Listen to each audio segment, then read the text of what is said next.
여러분 반갑습니다. 역사탐정입니다. 이번 영상에서는 음양 오행의 그 이론이 우리의 훈민정음 창제에는 어떠한 영향을 미쳤는지 그것을 설명드리고자 합니다. 여기에서 우리가 보면은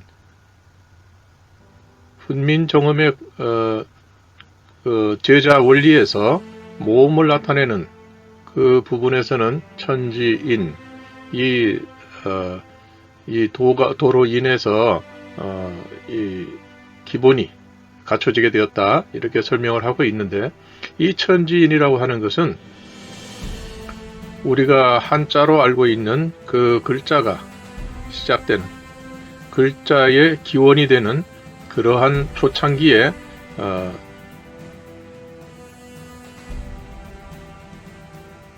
기원이 되는 그런 글자를 가지고 설명을 하고 있는 것입니다. 그런데 우리가 지금 설명하고자 하는 음양오행이라고 하는 이런 말은, 이 이론은 원래 그 이전에는 없었고, 이것이 음양과 오행으로 이렇게 별개의 것으로 전해오다가 춘추 전국시대, 그러니까 전국시대에 주연이라는 인물에 의해서 이것이 보다 구체화되었다 이렇게 알려지고 있으나, 그것에 대한 근거는 좀 미약한 편이고, 이것이 한나라 서한시대에 이르러서 이것이 좀 더 체계적으로 정리되고, 또 그것을 통해서 이 세상에 대한 변화라든지 일어나는 일들을 이해하고 해석하는 그러한 이론으로 자리 잡았다 하는 것을 말씀드린 바가 있습니다.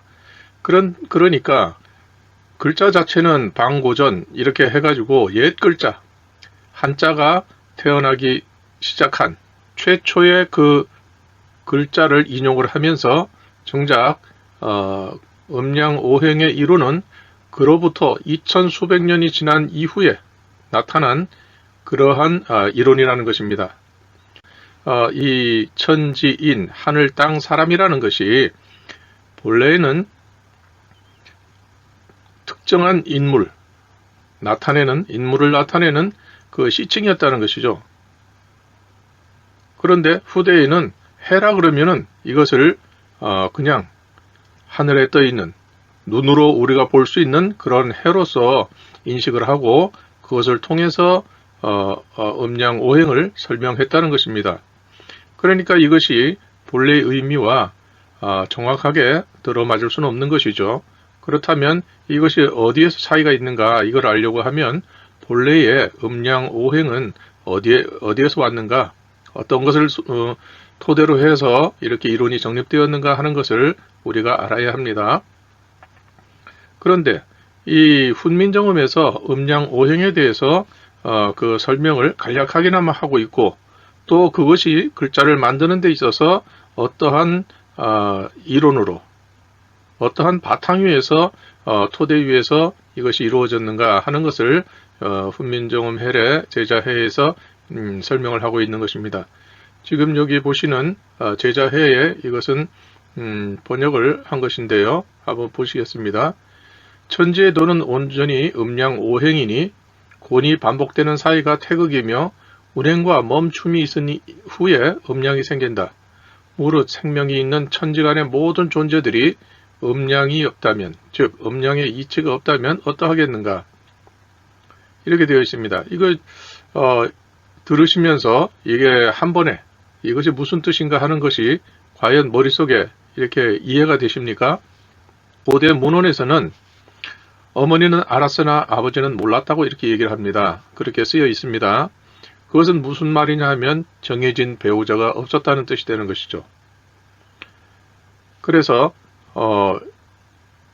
이 신농 임금님이 나옴으로 해서 혼인의 그 질서가, 우리가 인식하는 전 단계의 혼인의 질서가 여기에 나타나게 되는 것입니다.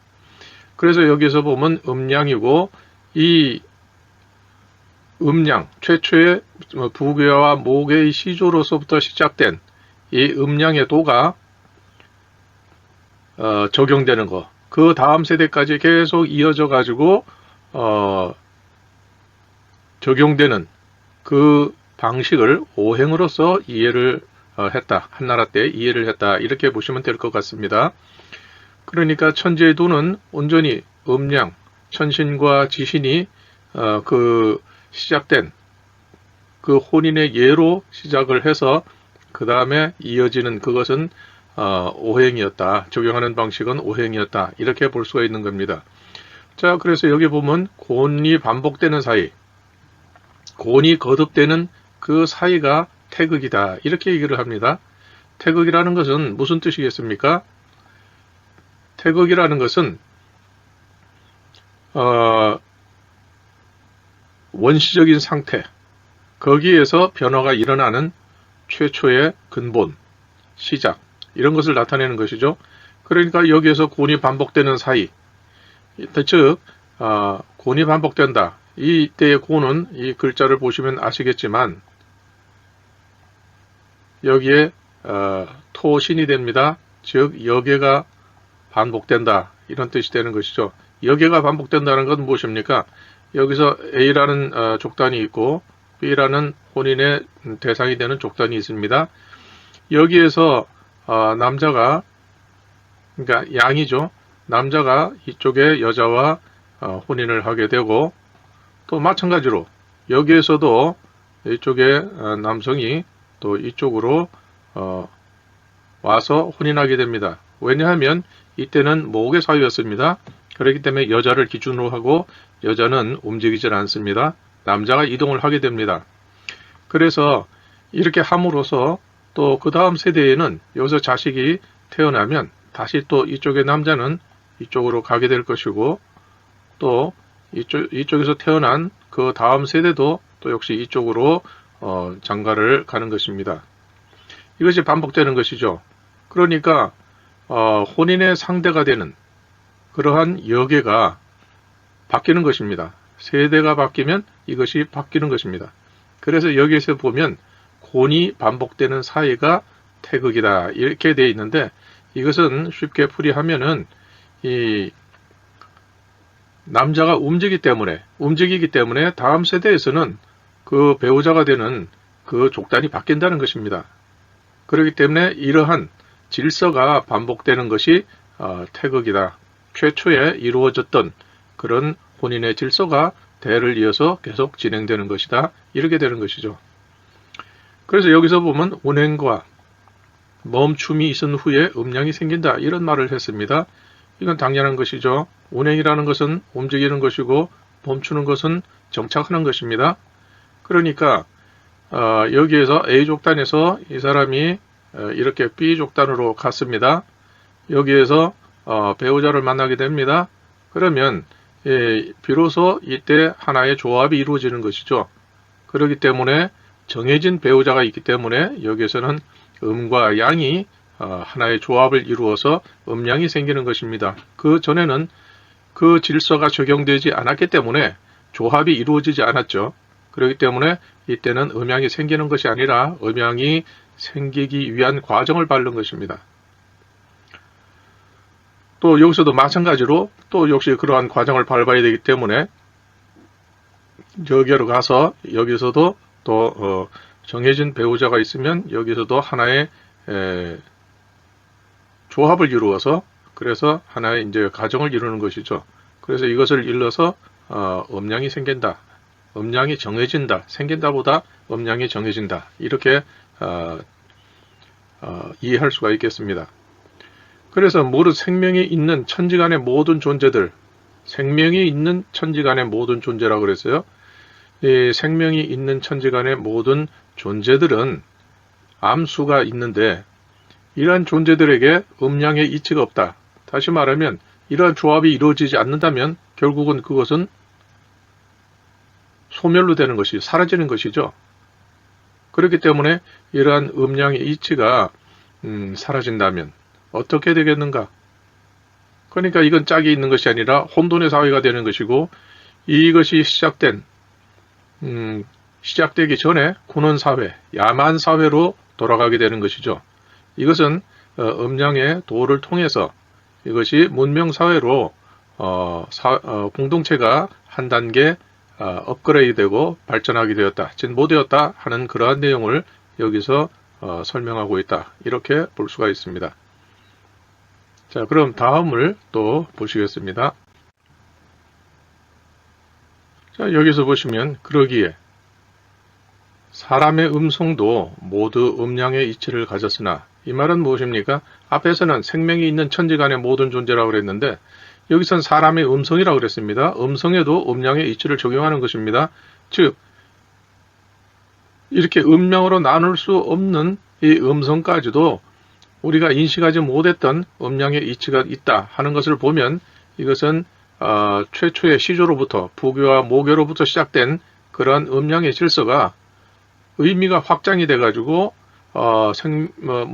우리가 인식하고 있는 그런 음량이 아니라 할지라도 그 안에는 음량의 도리가 적용이 될 수 있다.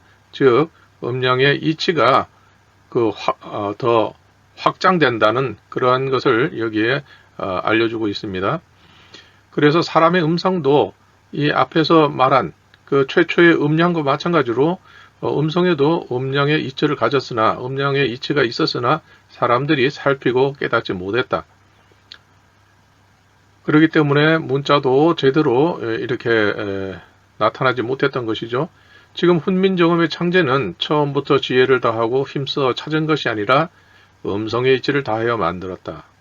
즉 앞에서 무질서한 시대에서 이 혼인의 질서를 가졌던 것처럼 음성도 무질서하게 그냥 소리를 내고 이렇게 했지만, 그것을 분석을 해보면 이것이 하나의 조합으로 이루어질 수 있다 하는 가능성을 여기서 음량의 이치를 통해서 이렇게 확인한 것입니다. 그렇기 때문에 여기서 음량이라고 할 때는 자음과 모음 이런 것으로 나눌 수도 있을 것이고, 훈민정음에서는 이 천지인 이것을 통해서 최초의 천이라고 하는 것이 어디에 한 개가 붙었나 두 개가 붙었는가에 따라서 그것이 음량이 달라지고 또 소리도 따라서 달라진다고 하는 것을 여기에서 알려주고 있는 것입니다. 어찌됐거나 훈민정음 창제는 처음부터 지혜를 다하고 힘써 찾은 것이 아니라 음성의 이치를 다하여 만들었다. 그 이치는 둘이 아니니 어찌 천지 귀신과 함께 그 사용을 함께 하지 않겠는가, 이렇게 되어 있습니다. 이때 천지 귀신 이렇게 되어 있는데, 이 천이라는 건 아까 말씀드린 대로 최초에 이 해를 토템으로 하는 이 천신, 이분을 신농 임금님을 말하는 것이고, 지라고 하는 것은 신농 임금님의 따님, 이분도 아버지 되는 이분을 따라서 자신의 처음 그 토템은 아버지에게 소속되어 있었기 때문에 이렇게 그 해를 자신으로 했지만, 혼인한 이후에는 이분이 맡은 그것이 노예치는 일이었기 때문에 이분의 토템은 노예가 되는 것입니다. 그래서 우리 말에 누이 할 때 노예를 치는 사람이란 뜻이 되는 것이죠. 그래서 뉘 이렇게 얘기를 합니다. 한 음절로 얘기할 땐 뉘라고 얘기합니다. 이분이 혼인 후에는 자신이 노예를 치고 일이 되었기 때문에 자신의 토템은 이제 독립적으로 최초에 여기에서 벗어나서 이 노예로서 나타내게 됩니다. 그렇게 돼서 오늘날 우리가 아는 이분의 이름자는 바로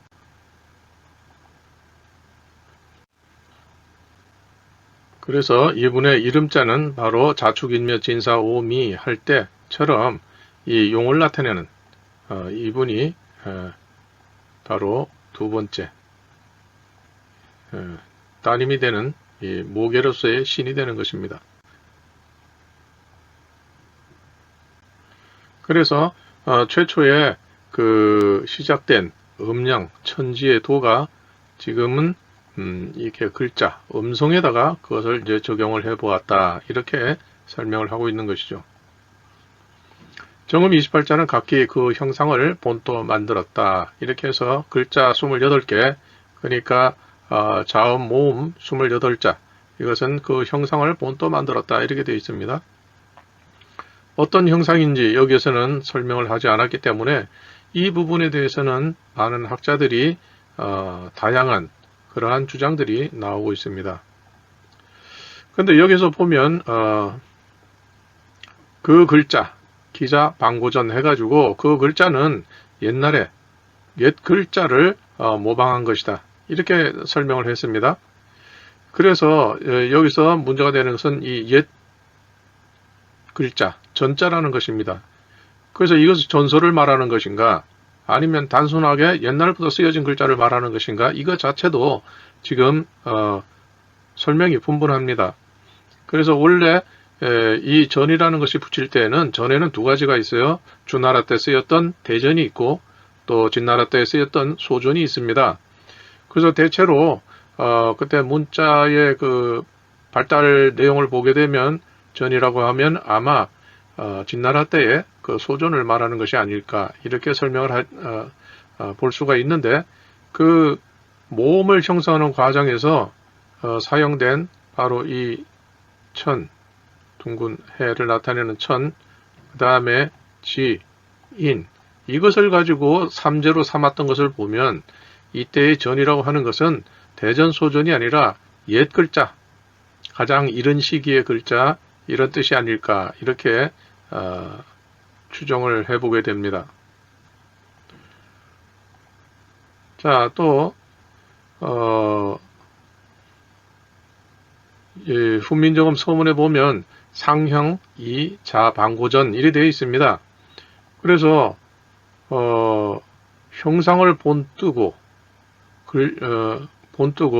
글자는 옛 글자를 모방했다, 이렇게 해서 이것이 옛 글자를 본뜨고 모방했다, 이렇게 두 가지를 이렇게 그 글자의 성격을 알려주는 조건으로서 이렇게 이해하는 분도 있고, 아니면 별개로서 형상을 따라서 만든 것도 있고, 또 옛 글자를 따라서 만든 그 훈민정음의 글자가 있다, 이 두 가지가 섞여 있다, 이런 쪽으로 설명하는 분도 있습니다. 그런데 제 입장은 이 두 가지가 다 옳다, 이렇게 보여집니다. 왜냐하면 나중에 뒤에 가서 설명이 되겠지만 이 두 가지가 한데 섞여서 하나로 이렇게 설명이 가능하겠다, 이렇게 생각이 들기 때문입니다. 그래서 이 부분은 뒤에 설명을 따로 할 것입니다. 자,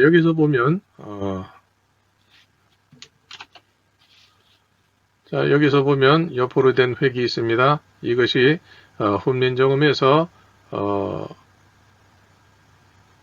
천지인, 이것을 가지고 삼재로 삼고 이것을 통해서 8개의 음을 만들었다, 기본음을 만들었다 하는 그 설명이 나오는데, 그때에 여기에 지에 해당되는 것입니다. 이 글자 위에 이 성격을, 이 땅 지의 성격을 알려주는데, 이것은 불꽃 모양이고 가운데는 바로 천지인 할 때 이 천이 들어가 있는 것입니다. 그렇기 때문에 이것은 정확하게 삼신의 그 설명에서 세 가지의 기본 조건이 있었습니다. 기본 조건은 바로 세 가지인데, 이 시칭, 그 특정인에게만 쓰이는 그 시칭, 이거 천신에게만 쓰이는 이 세워진 직선, 지신에게만 쓰이는 누운 신자, 그 다음에 이 두 족단 사이에서 최초로 태어난 인물, 그래서 세 번째 신씨, 이렇게 해서 천지인이 되는데, 자, 이분은 바로 자신이 금속 문명을 이 땅에서 최초로 이루었기 때문에 불의 근원이 되는 해를 자기의 토템으로 삼았습니다. 그렇기 때문에 이것을 단독으로, 아무런 설명 없이 단독으로 쓰일 때는 이 해는 바로 천신을 나타내는 것입니다. 그리고 또 하나는 이런 불꽃의 모양을 하게 됩니다. 그래서 시칭은 각각 다르게 쓰이지만 이 천신의 따님과 아드님이기 때문에 이분들은 그 토템을 그대로 계승하게 됩니다. 그래서 이 천지인 세 분은 다 이것을 자기를 표현하는데 이렇게 공동으로 쓰일 수가 있습니다.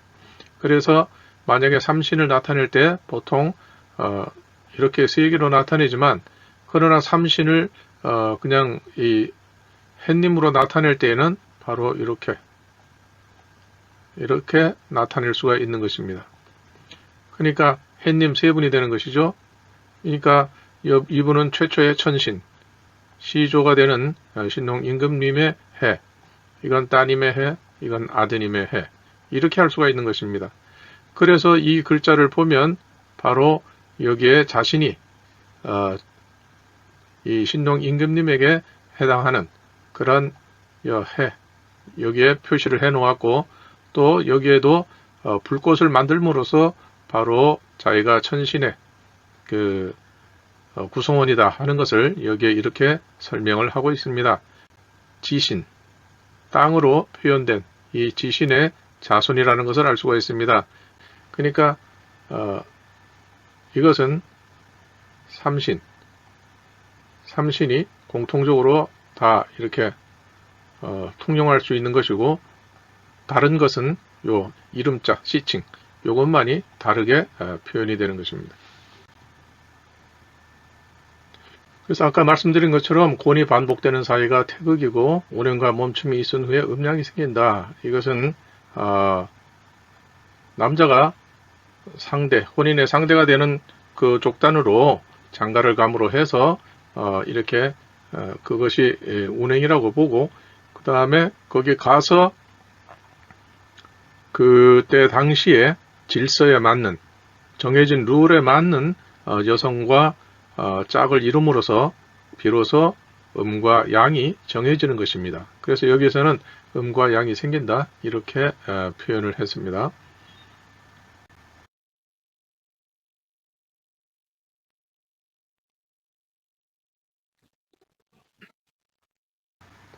천지의 도, 그러니까 암수, 이것이 조합되는 그러한 도는 온전히 음양오행으로 진행되는데, 음이 바뀐다고 하는 건 뭡니까?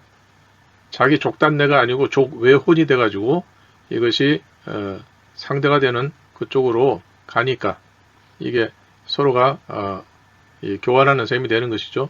그래서 음이 바뀌면서 태극을 이룬다, 질서를 이루고, 또 이 양이 상대 쪽으로 가면서 그때 당시 정해진 질서에 맞는 짝에 멈춤으로써 하나의 조합을 이루어서 비로소 온전한 음양으로 이렇게 생기게 된다, 이런 뜻이죠.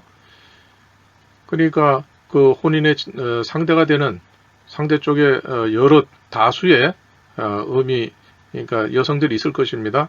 그 중에서도 이제 그때 당시 룰에 맞는, 이건 왕가의 혼인의 예니까요.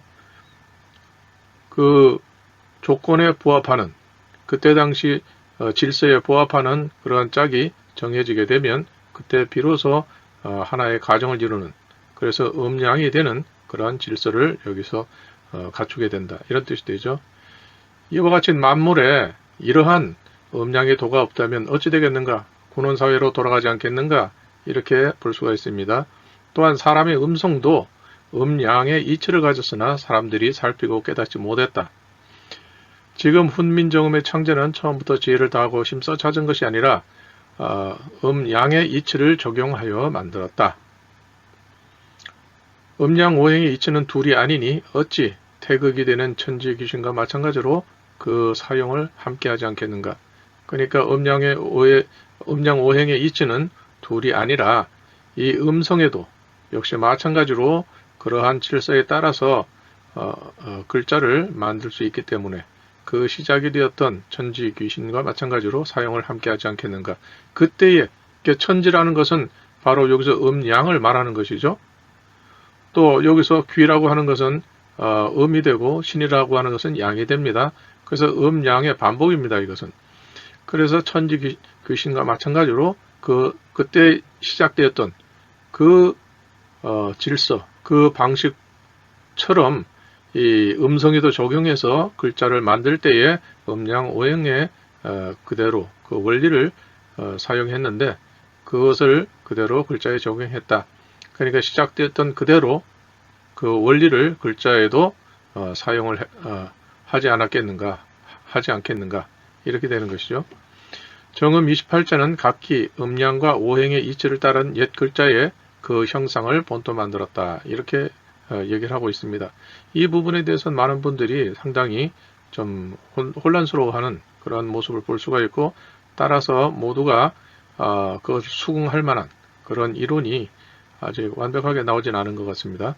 그러나 여기서 보면 음양 오행이라는 것은 이것이 정립된 것은 아까 삼재, 천지인 삼재라고 한 그 최초의 글자가 나온 것과 음양 오행의 이론이 정립된 그 시기는 2000 수백 년이 지나서야 이게 그 이론이 정립되었기 때문에 이것은 상당한 그 음양 오행의 이치를 따른 옛 글자라고 하는 이 자체가 뜨거운 얼음이라는 말처럼 사실은 이치에 맞지 않는 그러한 것인데, 그러나 어찌하겠습니까? 옛사람들은 다 음양 오행으로 이렇게 세상사를 또 세상의 질서를 이해하는 기본으로 삼았기 때문에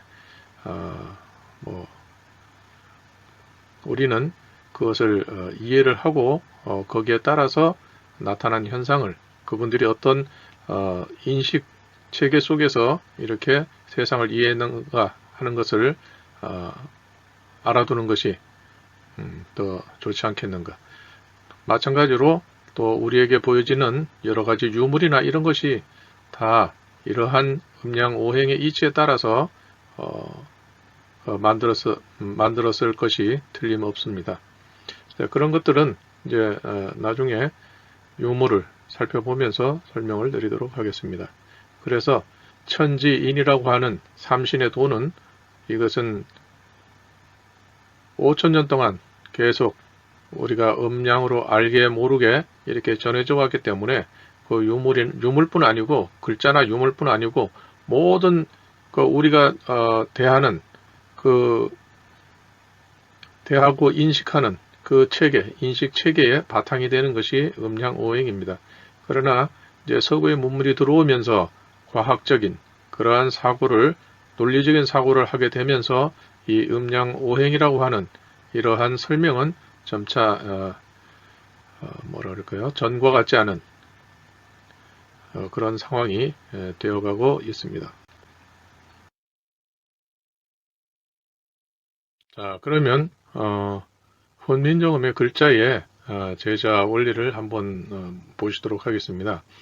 이렇게 글자의 제자 원리는 상형으로 이루어진 것, 그 다음에 이 기본 글자에서 획을 더함으로써 새로운 글자가 되고 발음이 달라지는 것을 여기에서 보여주고 있고요. 그 다음에 이런 것과는 관계없이 완전히 다른 글자로서 옛날 글자를 이렇게 훈민정음 안에 포함시킨 것, 이렇게 설명을 하고 있습니다. 그래서 여기서 보면 한번 발음을 해보시면 하게 되면 기역할 때 이 혀의 중앙 부분이 입천장으로 올라가는 것을 느끼실 수가 있습니다. 그래서 그것을 본따서 이것이 이렇게 기역의 모양, 혀의 모양을 나타내고 있고, 니은 역시 마찬가지로 발음을 하게 되면 혀의 중앙 부분이 이렇게 움푹하게 내려가는 것을 느낄 수가 있습니다. 그래서 이것은 니은. 미음은 발음을 했을 때 입 모양이 넓게 사각형의 모양으로 이렇게 변한다고 해서 미음으로 이렇게 발성 모양을 따서 했다, 이렇게 할 수 있고요. 시옷이라는 것은 발성을 할 때 잇몸이 드러나기 때문에 그것을 가지고 이렇게 시옷으로 했다, 이렇게 볼 수가 있습니다. 또 이응이라고 하는 것은 이 발성을 했을 때에 우리의 성대, 이 목구멍이 변하는 것을 느낄 수가 있습니다. 그래서 이 성대가 동그란 형상이기 때문에 이렇게 동그랗게 발성기관의 모양을 본따서 이렇게 표현을 했다. 그래서 이것이 기본 글자가 되고, 이 글자들은 발성기관의 그 모양을 본땄다, 이렇게 상형으로 했다, 이렇게 설명을 하고 있고, 이 기본 글자에서 이 획을 추가하게 되면 이 기역에서 추가를 하게 되면 키역이 되는 것이죠. 니은에서 획을 추가하게 되면 디귿이 되고 또 거기서 하나 더 추가하게 되면 티귿이 됩니다. 그 다음에 미음에서 획을 추가하게 되면 자 여기서 미음에서 획을 아래 위로 추가하게 되면 비읍이 되는 것이고요. 또 옆으로 횡으로 추가를 하게 되면 피읍이 되는 것입니다. 또 이 시옷 같은 경우에는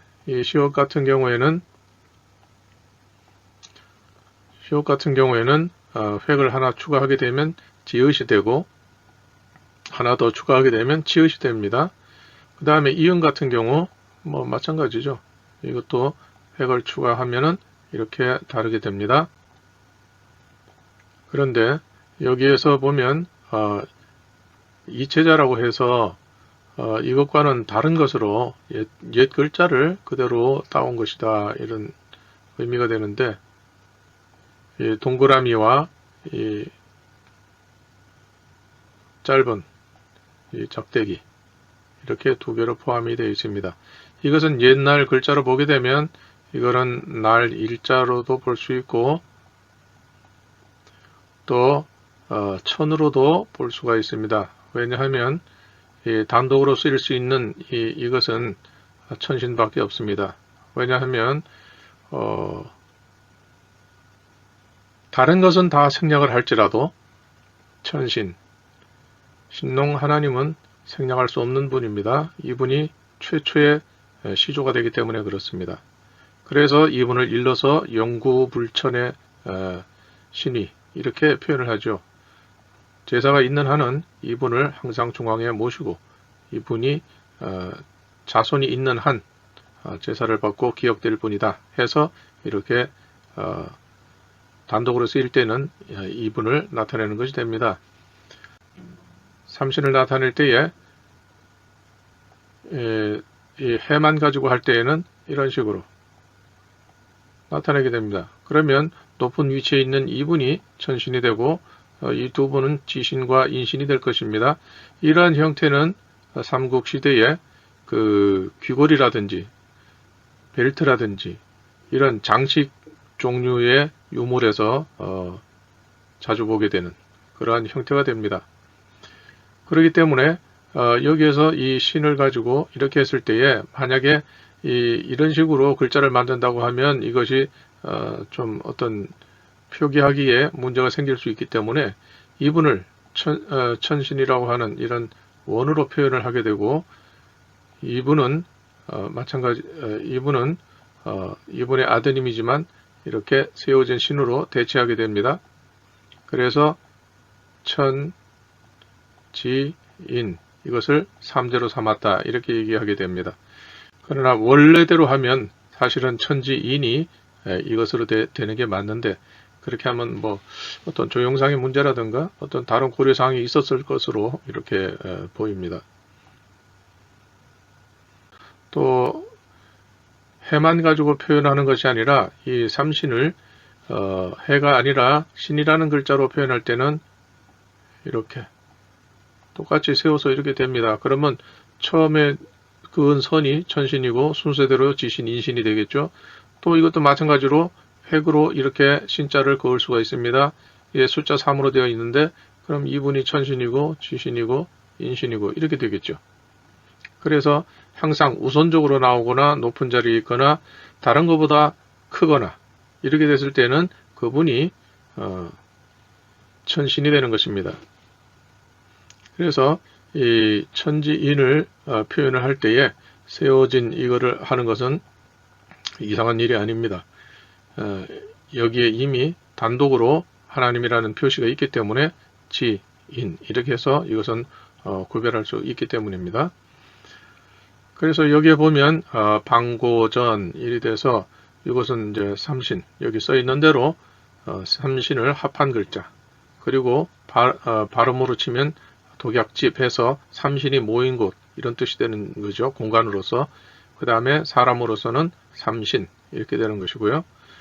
그래서 이것을 또 다르게 표현한 숫자 3이라는 것은 천지인의 도다, 천지인의 도다, 삼신의 도다 이런 뜻이거든요. 그래서 여기에서 양, 그러니까 최초에 천신에다가 2를 더 합하면 음이 되는 것이죠. 그래서 2가 되고 여기에 또 거듭 더하게 되면 숫자 3이 된다. 이렇게 얘기를 합니다. 그러면 1이 되고 여기 하나 더 하면은 2가 되는데 여기서 합해서 음인 2가 된다. 이걸 음이라고 표현했습니다. 이건 양입니다. 그러니까 여기서는 3 이런 식으로 나가게 되면 홀수는 양수가 되고 요거는 짝수는 음수가 되는 것입니다. 왜 짝수라고 그럽니까? 양의 짝이 되기 때문에 그렇습니다. 배우자가 되는 그러한 족단의 표현이 되기 때문에 짝수가 되는 것이죠. 그래서 여기에 보면 이것은 이 설명한 대로 이 상형 문자라는 걸 알 수가 있습니다. 이것은 설문의자에 나와 있는 설명입니다. 그렇다면 이거는 잘 표현되지 않는 것인데 이것이 방고전으로 이렇게 되어 있습니다. 그럼 이건 어디에서 왔겠는가? 이렇게 보면 여기에 이제 족보상에 그림에 있는 족보상에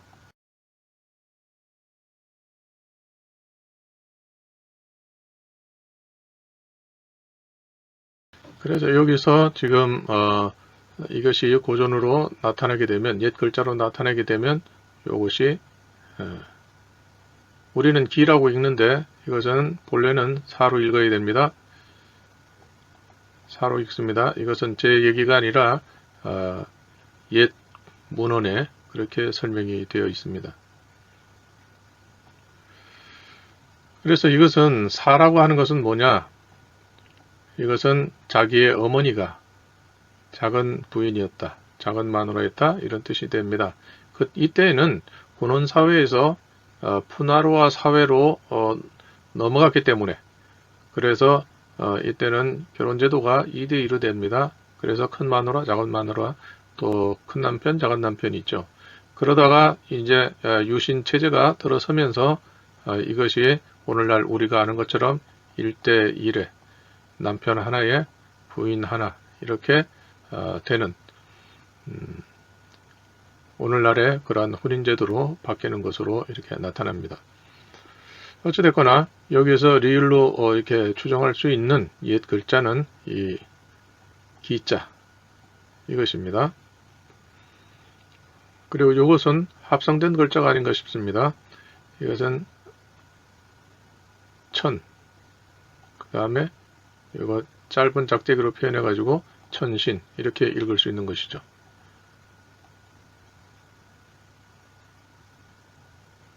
그렇기 때문에 이 음양 오행이 정립되기 2000 수백 년 전에 쓰여진 글자를 그 원리에 따라서 이렇게 표현했다고 하는 것은 참 놀라운 일입니다.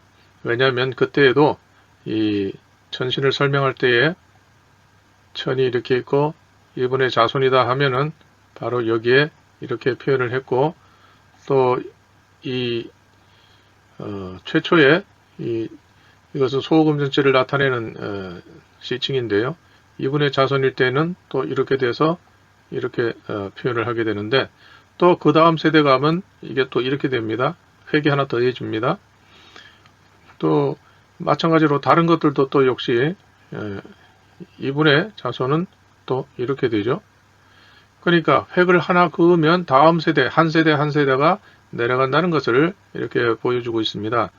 그래서 여기에서도 그러한 원리에 따라서 기읍에서 키읔이 되고 니은에서 디귿, 티귿이 되고 또 이건 비읍에서 피읍이 되고 이거 여러 가지로 이렇게 글자가 바뀐다는 것이 문자의 모양이기도 발성기관의 모양이기도 하지만 옛날 글자가 형성되는 그러한 질서를 여기에 또 반영하고 있다. 이렇게 볼 수가 있겠습니다. 자, 그러면 이것을 다른 방식으로 한번 이 기본 글자에 대한 그 표현이 이렇게 이해될 수도 있다고 하는 것을 한번 보시겠습니다. 자, 이것은 앞에 이제 설명이 됐습니다. 그러면 여기 이 사각형은 이것은 나라 국자가 될 수도 있고 지킨다 하는 지킬 위자가 될 수도 있습니다. 그래서 여기에 기본 글자는 이 미음을 뺀 나머지는 다 설명이 되지만 이 앞에 세 글자를 보게 되면 기역, 또 니은 이렇게 되죠. 이것을 하나로 합치면 바로 사각형이 됩니다. 그러니까 이게 발성의 모양과 이 사각형이 이 세 개의 음을 다 여기 가지고 있다고 하는 점에서 볼 때 이게 우연히 일치겠는가 이렇게 볼 수도 있기 때문입니다. 그래서 이것에 대해 이러한 현상을 두고 말한 것인지 여기에는 이런 표현이 있습니다. 훈민정음의 천지 만물의 이치가 다 갖추어졌으니 그 참 신기하도다 이렇게 되어 있습니다. 이게 우연의 일치도 아니고 이게 세 개가 하나의 사각형 안에 다 들어갈 수 있기 때문입니다. 또 이것도 역시 마찬가지죠. 이것도 이 삼신의 도가 이렇게 있는데 이것을 그 중에 이것을 따로 빼서 이렇게 획을 긋다 보면 시읒, 지읒, 치읒 이렇게 되니까요. 이것도 역시 그런 표현이 될 수가 있겠습니다. 왜냐하면 이것은 방고전이라고 해서 옛날 글자를 모방을 했다. 모방을 해서 그 당시에 획이 바뀌면은 그것이 의미가 바뀐다는 것을 알게 되었죠. 그렇기 때문에 그것에 따라서 한글, 이 상형문자도 그런 식으로 방식을 적용한 게 아니겠느냐 이렇게 추정해 볼 수도 있는 것입니다. 이것은 뭐 반드시 옳다 이렇게 말할 수는 없는 것이고 이렇게도 다른 시선에서 다른 시각으로 볼 수가 있겠다. 그러한 또 다른 새로운 시각을 설명드립니다.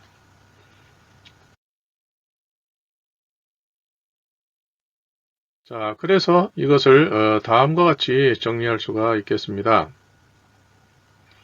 일월 혹은 천지 이거는 고조선 시대에 쓰여진 것으로 두 개의 시조가 되는 천신 신농 임금님과 모계가 되는 뉘조 이 두 분을 나타낸 것이다. 그 다음에 천간지지는 일월 그러니까 천지 그 다음에 천은 양이고 지는 음이 되는 것인데 천간지지 이것은 천신과 지신 이것을 포함해서 그 후대 인물까지 그 시칭을 천간지지에 포함되는 그러한 개념으로 포함시킨 것입니다. 가불병정 무기경신 임계 자축인묘 진사음이 신술의 이 글자가 모두 다 고조선 시대에 존재했고 활동했던 그러한 인물을 나타내는 시칭이 될 수 있다. 이렇게 볼 수가 있습니다. 따라서 음양오행은 고조선 역사의 시작이 되는 시조, 천지, 그러니까 천신과 지신으로부터 시작돼서 후대의 선조들의 시칭이며 고대의 관념을 반영했다. 훈민정음 해례에서는 28자 모두 옛 글자를 본뜻다고 했으나 모음 8자는 천지인 세자에서 파생되었다는 점에서 상충이 된다. 이것은 무엇입니까? 훈민정음 해례에서는 28자 모두 옛 글자를 본뜻다고 했지만 모음을 나타내는 8자 이것만 보더라도 천지인 세자에서 파생되었다. 그러니까 천지인이 어떻게 조합되느냐에 따라서 이 글자가 달라진다. 이러한 점에서 옛 글자를 본뜻다고 했다는 말이 순수하게 그러한 의미가 아니지 않느냐, 모순이 되지 않느냐 이런 뜻이 되는 것입니다. 그러나 고대에 그러한 글자를 만드는 방식을 반영을 해서 이 훈민정음에도 그렇게 획을 하나 더 더한다든지 또 조합한다든지 하는 그러한 방식을 적용했다는 것을 우리가 알 수가 있습니다. 따라서 기본 글자는 고조선 초기의 시칭을 바탕으로 하였으며 그 밖의 글자는 그 바탕 위에 당시 고대의 일정한 규칙에 따라 변형되었으므로 변형이라기보다 조합, 규칙에 따라 조합되었으므로 논리적으로 28자 모두 옛 글자를 모체로 했다는 설명이 가능하다. 이렇게 볼 수가 있겠습니다. 이상으로서 음양 오행의 이론이 글자를 만드는데 어떻게 적용이 되었고 또 이것이 어떻게 새로운 시선으로 바라볼 수 있는가 하는 그러한 내용으로 영상을 올리게 되었습니다. 지금까지 이 영상을 보아주신 구독자님께 감사를 드리고 더 많은 사랑을 부탁드리겠습니다. 이상으로 영상의 설명을 마치도록 하겠습니다. 고맙습니다.